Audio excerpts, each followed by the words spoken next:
You don't come to God to make money. You don't come to God to be rich. You come to God for God. So what of the people that tell you, my God is not a poor God, my God is not a poor God, donate and God will enlarge your territory? What of those ones? That is the corruption of the gospel, because the gospel is not about being rich. Oh, many people say, but God is a rich God. Yes, he is rich. Look at the planet, look at the oil wells, the diamond mines, look at the computer capabilities, technological capabilities, look at agriculture. He put all of this in the planet, not for the church, for the world. For God so loved the world. God loves man. That's why some of the richest people are not in churches. They don't even care about God.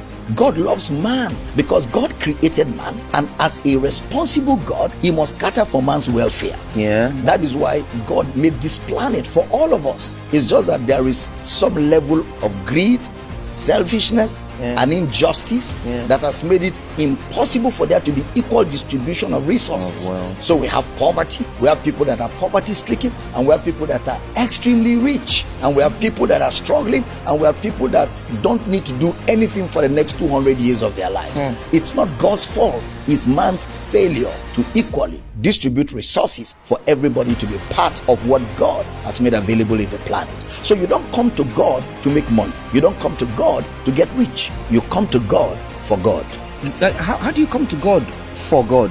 You come to God so you and God can have a relationship. Not because you want something. Not because you want something. He is not a means to an end. He is the end. Because you this thing you just said now, sorry baby, I know you want to ask me a question, but this thing you just said now, you don't come to God because you want something, you come to God for God. It brings me to I might be wrong.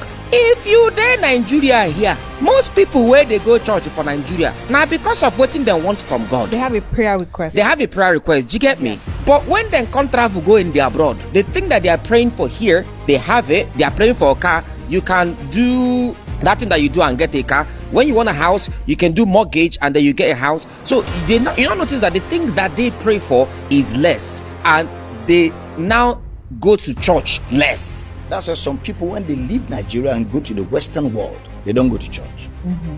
Because the gospel that was presented to them is a needy gospel, a materialistic gospel, and false hope was given to them. And that false hope is like the cocaine you mentioned. Yes. So it's like you are coming to God to get something. When you are closer to it, they move the goalpost further. Then when you are closer to it, they move the goalpost. So it's like ever learning, but never able to come to the knowledge of the truth. And Jesus said, from such, turn away. So you don't come to God for things. You come to God for God. You said when they are coming, when they're coming, they keep moving it. Yes. Does that I'm sorry, my questions can be crazy. I'm sorry, I'm just going to say it the way it is. Pastors, I'm just going to say it the way it is. Does that mean now that our modern day pastors are likened to drug dealers, selling hope and addiction in equal measures to everybody? Some of them, and that is not the mission of Jesus. Just like we started, some of them are like native doctors. Some pastors are like native doctors. Like native doctors. Actually, some are even native doctors rebranded. Some are native doctors rebranded. Because Jesus talked about it, false preachers, false prophets. He talked about it. He told us they were coming. And so they are there. Nobody goes to the village anymore, to the bush with a red fowl, white fowl, lizard without legs, to consult a native doctor. So since nobody is going, the native doctors have rebranded and come to town, rented a building with musical instruments, learn the language. And the people are falling for it because the people already had that problem. The problem of always seeing that the way I want to relate with God is to go to God to solve my problems. You don't go to God to solve your problems. You go to God to relate with God. And in that relationship, as part of the benefit of that relationship, problems will be solved. But problems are not the focus. The focus is relationship.